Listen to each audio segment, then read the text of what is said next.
Hi, I'm Rebecca Hope. I'm the Executive Director of Mid-Metro Academy, a academy in Roseville, Minnesota.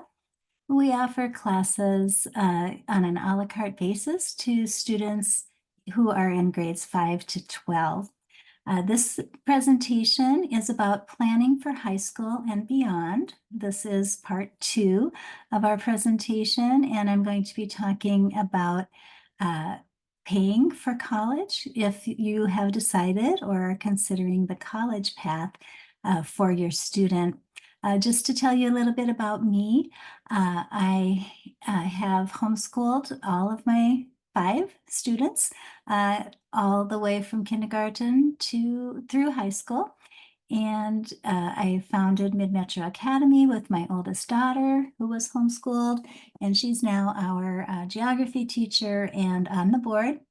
I also teach English and study skills at Mid-Metro Academy, and I'm an English adjunct professor at University of Northwestern, St. Paul, and I have taught at a couple of other colleges, in the Midwest, in the metropolitan area of the Twin Cities here. So let's get into our subject matter now and talk about if you've decided to go ahead and pursue the idea of college for your student. So our last little segment talked about college versus trades versus careers. And so you can view that for kind of a background. But now if you want to explore college and think about how to pay for it, that's what we'll talk about in this part of the presentation.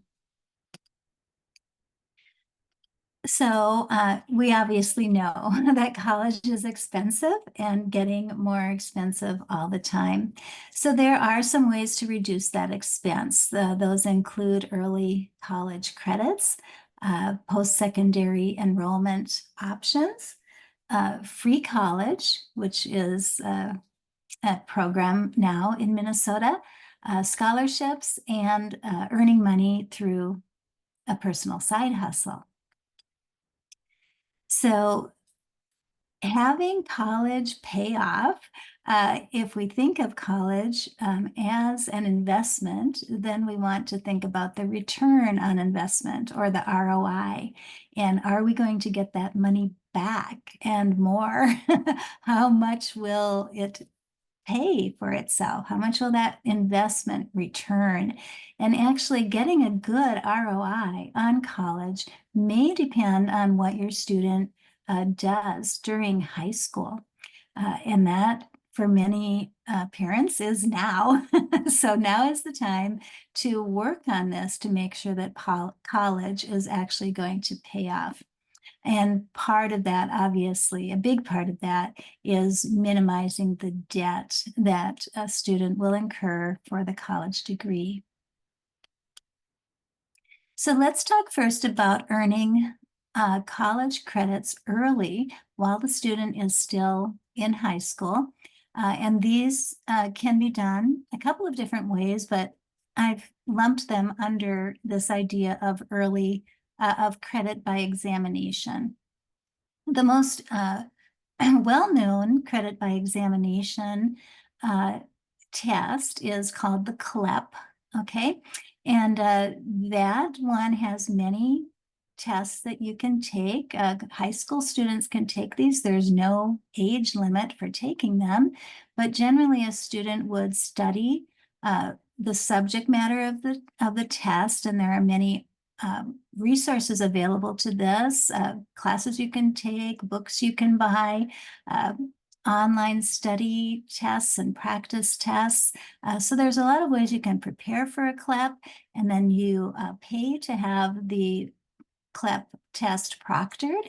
And if the student passes with 70% and above, they've got that course covered that now can be transferred into the college of choice.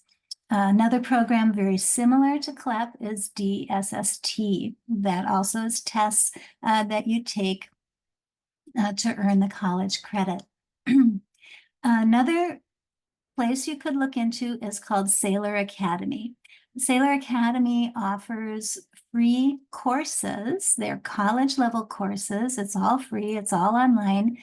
And at the end of the course, the student will take a test. And if that test is successfully passed, then again, you've got that college credit. And there was basically no money invested in gaining that college credit. A similar approach, but it does cost money, is straighter line. But again, for both of these, all of these, they can be done during high school.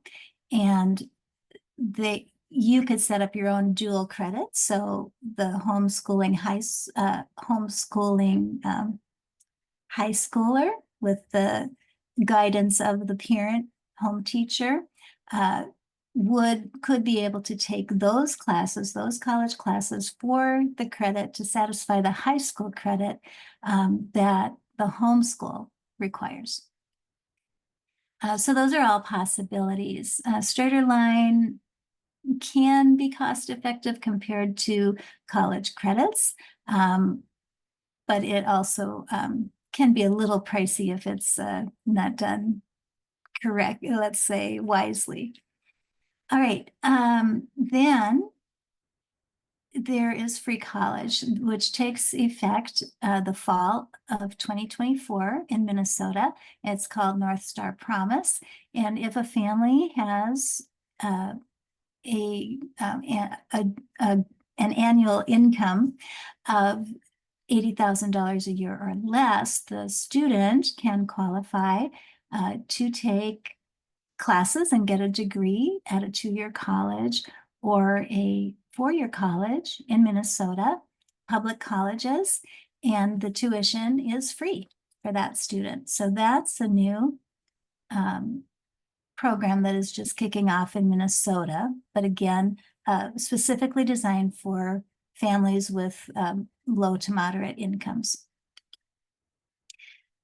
So the thing to keep in mind, especially with the early credits, is that colleges differ according to what they will accept, how many credits they will allow a student to transfer in that are CLAP or DSST, or even straighter line or Sailor credits, how many they would accept, as with any transfer credits from anywhere.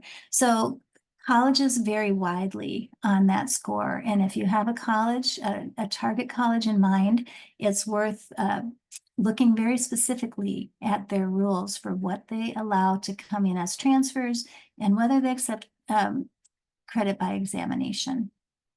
And if so, how many credits do they allow? Now let's focus on post-secondary enrollment options.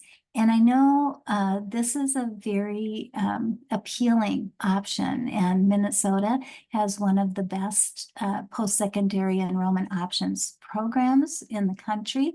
And this has allowed many homeschoolers and young people not homeschooled to earn college credit while they're still in high school.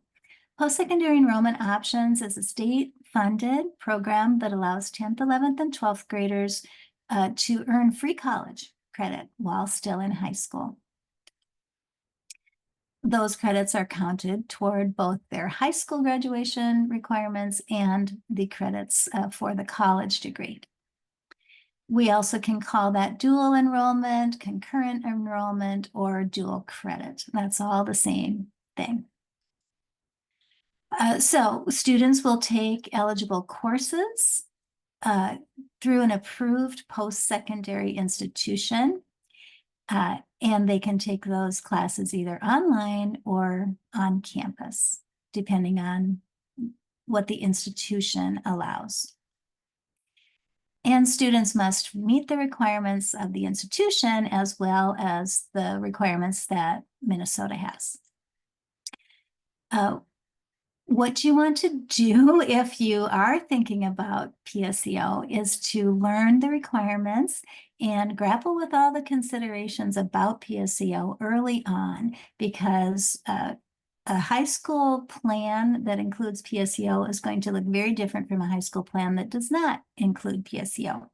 So knowing, let's say at around 8th or 9th grade, if your student is heading toward PSEO, will really greatly affect developing the high school plan, the 4-year plan. And then also it can have far-reaching effects even beyond high school. So that's why we're going to park a little bit on this topic and really go into some depth about PSEO and the considerations surrounding it. So here are the rules. First, the student must have a free period in the schedule to be able to take PSEO. And obviously for a homeschooler, that's not a problem. And the student must choose college courses that fill high school requirements. I'll talk about that in a sec. Homeschoolers must continue to file the letter of intent to homeschool with the superintendent each year, even though the student will probably be over 16 and the law doesn't require a filing of that letter over age 16. But if you are doing PSEO, you must still file that letter each year. The number of years that a student can participate in PSEO depends on the year that they start.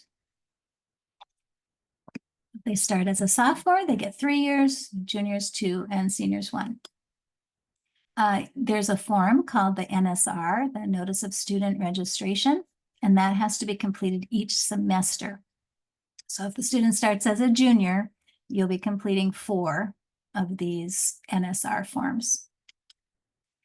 The student must be accepted by the post-secondary institution as a PSEO student. So, and each institution will have its application procedures and requirements in order to be accepted, and not all students will be accepted by any given post-secondary institution. So that's a consideration there. Since you, assuming you are homeschooling in high school, you're going to set the graduation requirements for your student. That means that you can make any PSEO course that you want your student to take at a college or post-secondary institution. You can make that a graduation requirement. That's different than if the student was going to public school and needed to convince the guidance counselor that this acting class was a requirement for graduation. So you have a distinct advantage as a homeschooler in being able to arrange what your student can take that will qualify as a PSEO class for your student, as a high school graduation requirement that then can be used as a PSEO class.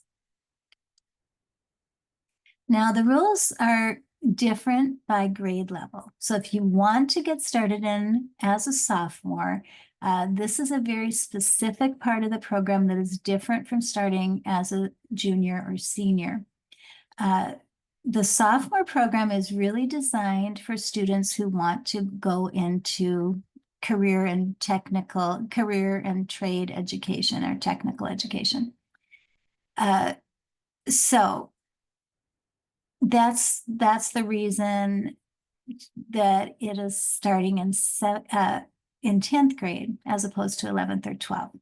So if a student wants to go into a trade career or technical career and sees trade school rather than college as the preferred route, then the student can get started as a sophomore in grade 10. The way that you would do that is the fall semester of the sophomore year. The student has to take one and can only take one credit at a qualified institution that offers CTE, career technical education path. And that class that is taken through that institution cannot be a class that is also a college class. In other words, that could be used on the Minnesota transfer curriculum, the MNTC, toward a 2-year or 4-year degree from a college. Okay, so it's a trade class that the student would have to take. And then the student must earn a C or better. And then for the second semester of sophomore year and following years, then they can take any PSEO approved classes, based on all the other rules of the program that apply to PSEO. So there's nothing that keeps the student from starting out with that one trade class and then switching over to a college 2-year, 4-year college track, in my understanding. But they'd have to, I believe they have to stick with the same institution that they started with for the trade class. You can look into that more specifically if you want to start in 10th grade. So just know that there are very specific rules and very, very specific objectives for the sophomore program that are different from starting as a junior or senior. Now, juniors and seniors, basically, they need to apply with the post-secondary institution and get accepted. They can take just one class, or they can take multiple PSEO classes, full-time or part-time. They remain eligible through age 20 if they start, considering that they can only take 2 years. Okay, so we'll talk about this in a second. And of course, they must not have completed their graduation requirements. Okay, so here's an option that some homeschooling families have found beneficial for their student. So since you decide what grade your student is in, you could have your student repeat a grade. So if your student is in grade 10 right now, going into grade 10, but you do not think they'll be really ready for PSEO until the next year, but maybe the following year they would be ready. That would then mean that they could only take 1 year of PSEO. But if you have them repeat 10th grade, so next year they take 10th grade again, then the following year they'll be a junior. And then they will be eligible for 2 more years of PSEO, as long as they don't turn 20 before that last semester.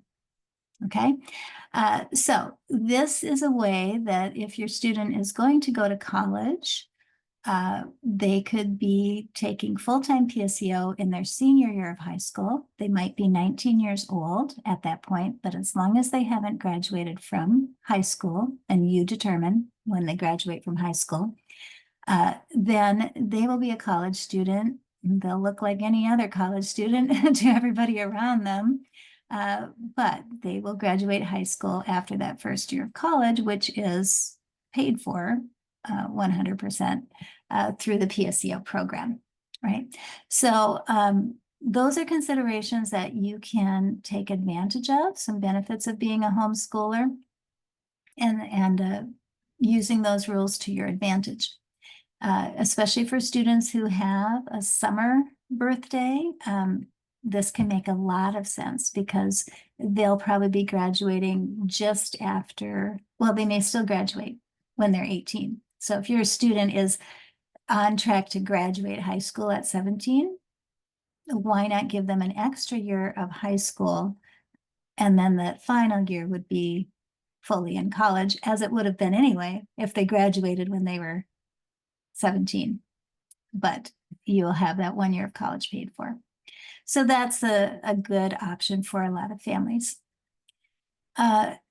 So think about, before deciding upon PSEO, think about what your goals are.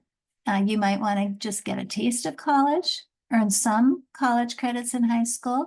You might be working on the complete transfer curriculum, which allows a student then to begin immediately as a junior in college with enough credits in the right areas, can give that student the ability to start as a junior right after high school. some students will earn a complete AA, associate's degree, during high school. Some students just want to get that head start on the specific degree or career. And many parents are just looking to maximize savings on college tuition. This is free college. What can go wrong? Let's just take the greatest advantage of this as we can, because where else are we going to get free college, right? So my thought on that is to think about this realistically. 34% of juniors and seniors statewide go through the PSEO program and are taking PSEO classes. That means that this program is specifically designed for advanced students, and it's not for everyone. So if your student has traditionally all along been in the upper third, 70th percentile and above, for on all their standardized testing, they are probably the type of student that this program works best for and was created for.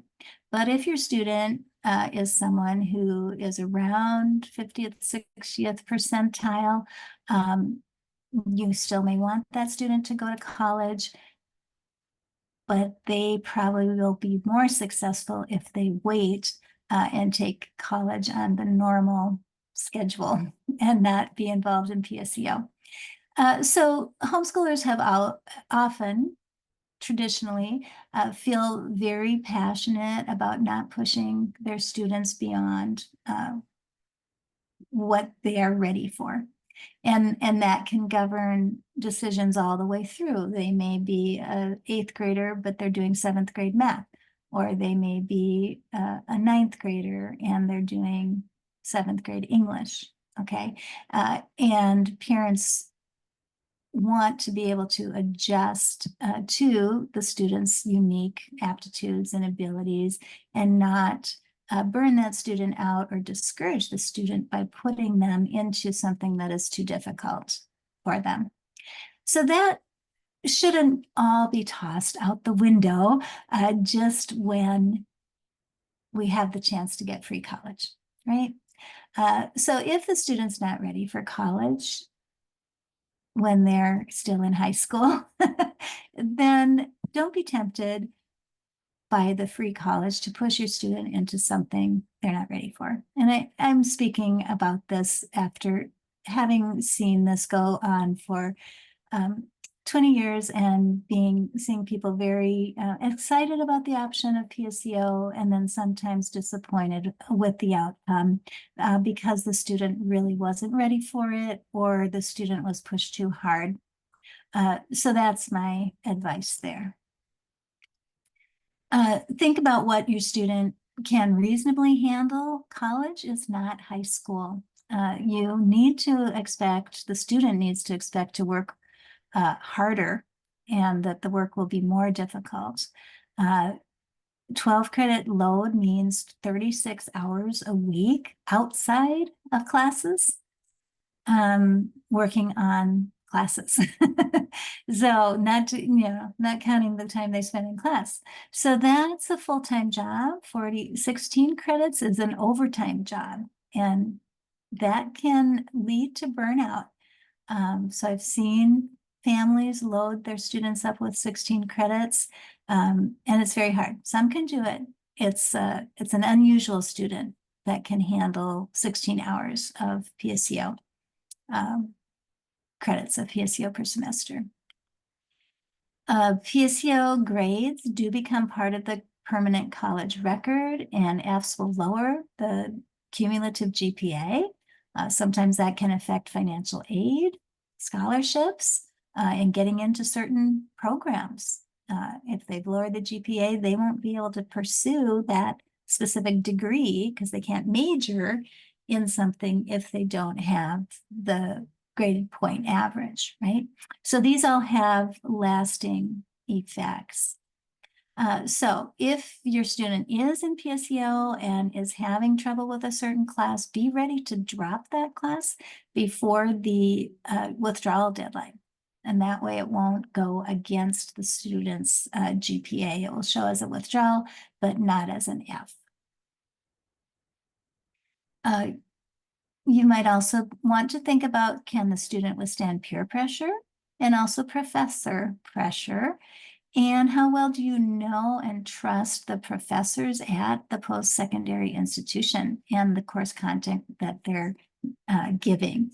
So if you're still concerned about having your values represented to your student through their graduation date, these are considerations. How much is your family able to structure your lives around PSEO schedules, getting the student there and back? And would the class be worth taking, even if it doesn't transfer to the target school or program? There can be a lot of difficulty transferring these classes, and sometimes they transfer to the school, but not to the program. So the student wants to major in English.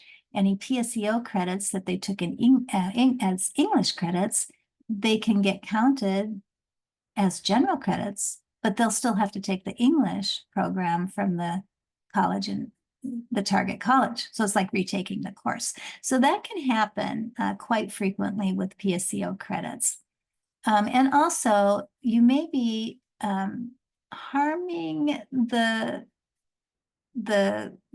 ability to graduate on time down the road, not because the student doesn't have enough credits, but they can't fit into the schedule as a junior or senior all the program credits that they need, because every single slot in their schedule has to be related to their major.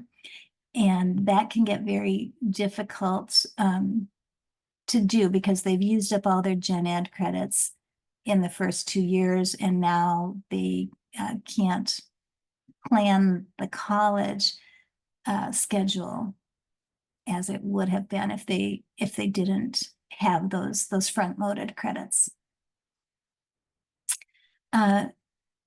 So a lot of times, if the student is going to continue on after high school graduation as a traditional student at the same institution where the PSEO credits came from, transferring can be much easier.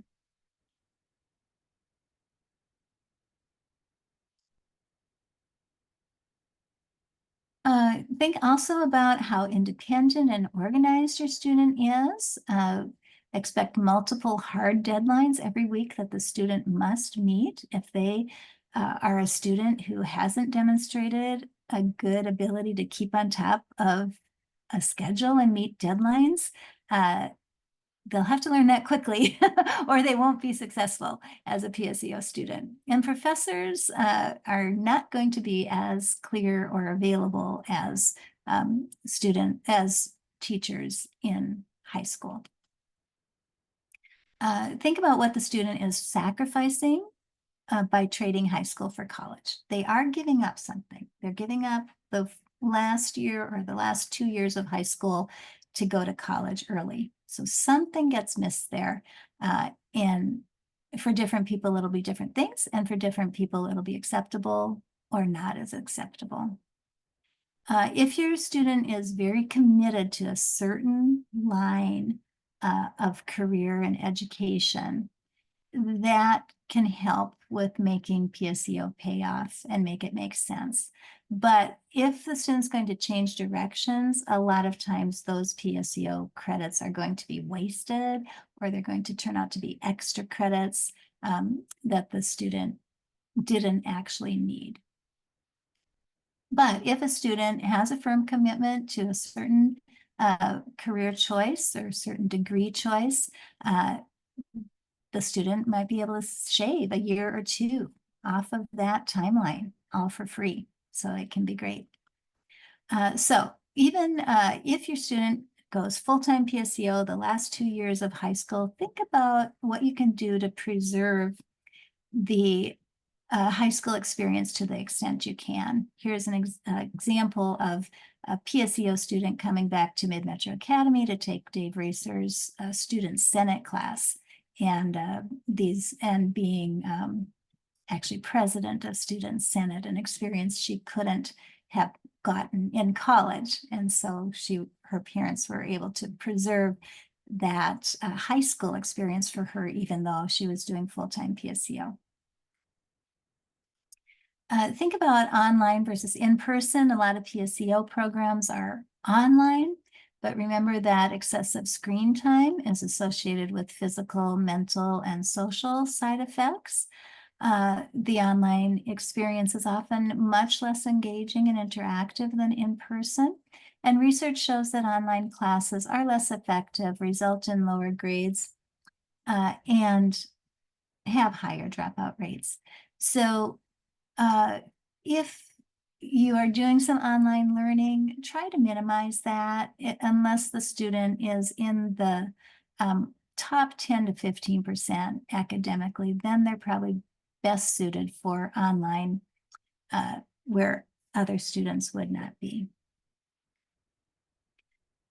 So preparing for PSEO, students should take the pre-ACT in 8th grade. And I would say, again, in 9th grade, use that as the standardized test. That'll help prepare them for the real ACT. They should take an ACT prep course in 9th or 10th grade, and then the ACT in 10th grade. It does test their college readiness, which is good for you and your student to know, and can reveal strengths and weaknesses. And it can be used on the PSEO application. They should take a study skills course and a college prep writing course. Most PSEO post-secondary institutions require the application by May 1st, many of them, maybe by June 1st, but plan on getting all the applications sent in by May 1st. Online programs will usually have more flexible or extended deadlines. Remember that a student can go to more than one post-secondary institution at a time, and they can take a combination of the online and the in-person on-campus classes. I strongly believe the student should take the ACT, even though some colleges have gone test optional. But as I said, it will show strengths and weaknesses. A lot of institutions have a minimum score for PSEO, so that will help the institution decide whether to accept the student. Even if they're test optional, the ACT score enhances the resume and the application. And especially for homeschoolers, it can validate the high school transcript because you, the parent, aren't assigning that grade. It can show what percentile the student is landing in. And then the ACT test can qualify the student for merit scholarships, and they may be required for certain scholarships. And the ACT plus the GPA creates what's called an academic index that colleges use to evaluate whether to accept a student. So even students who aren't college bound or PSEO bound can take the ACT. The prep courses are good review of academic material, and that test can stand for the standardized tests that you give as a homeschooler each year. And there's really nothing to lose. You choose who sees the scores. And then if the student does change his or her mind and wants to go to college, those scores will be available. Improving the ACT score can result in many thousands of dollars in scholarships at different institutions.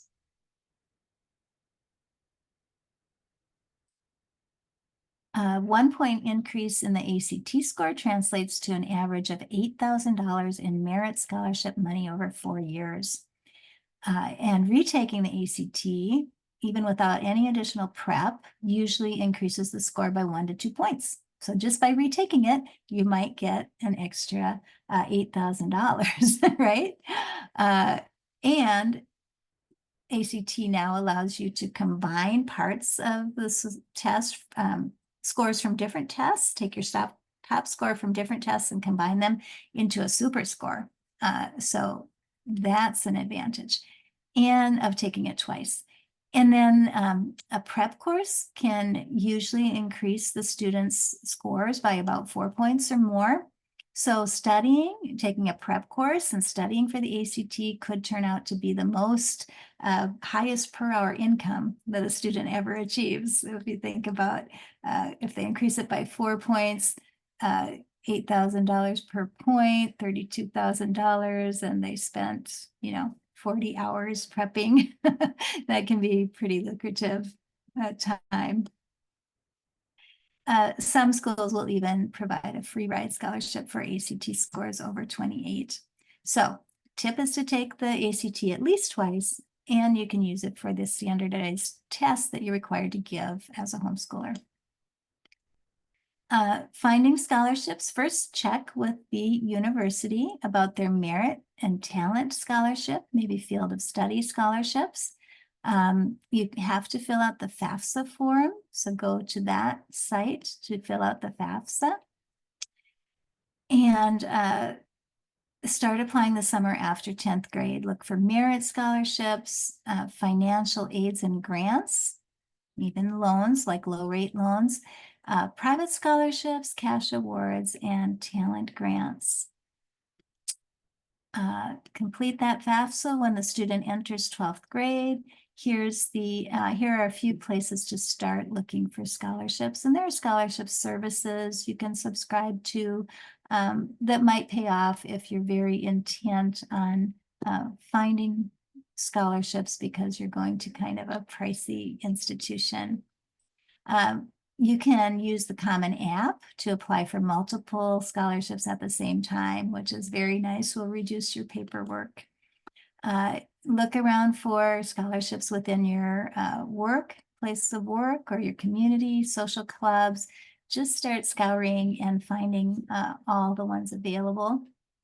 Multiple scholarships, combining them can save tens of thousands of dollars on room, board, books, and tuition. Don't scorn the small awards. They all add up, and they also look great on a resume. You might want to think about earning money from a side hustle as well. About 40% of college students are working, or if they're going to part-time to college, about 70% have a job. Jobs will build those soft skills that future employers value, like communication and problem solving. But the part-time wages for, like, let's say a fast food worker are not so great, maybe $13. But having a side hustle as a bookkeeper, graphic designer, web designer, or virtual assistant can earn the student significantly more money per hour. And these are jobs that can be done remotely, and they might be something that the student will be able to keep using even beyond college. So parents, here are your action steps. Sit down and dream with your student about the post-high school life. Design the 4-year plan and create and update your transcript, and complete that FAFSA when your student enters 12th grade. Students, you've got some tests and studying to do. Take a study skills course, take the pre-ACT, take an ACT prep course, explore some careers, and learn a side hustle skill while you're still in high school. Learn about your interests and aptitudes. Take the ACT and take it again. Do your best in all your classes and activities, and enjoy the journey. Next up, watch about how to create the 4-year plan and how to create the high school transcript.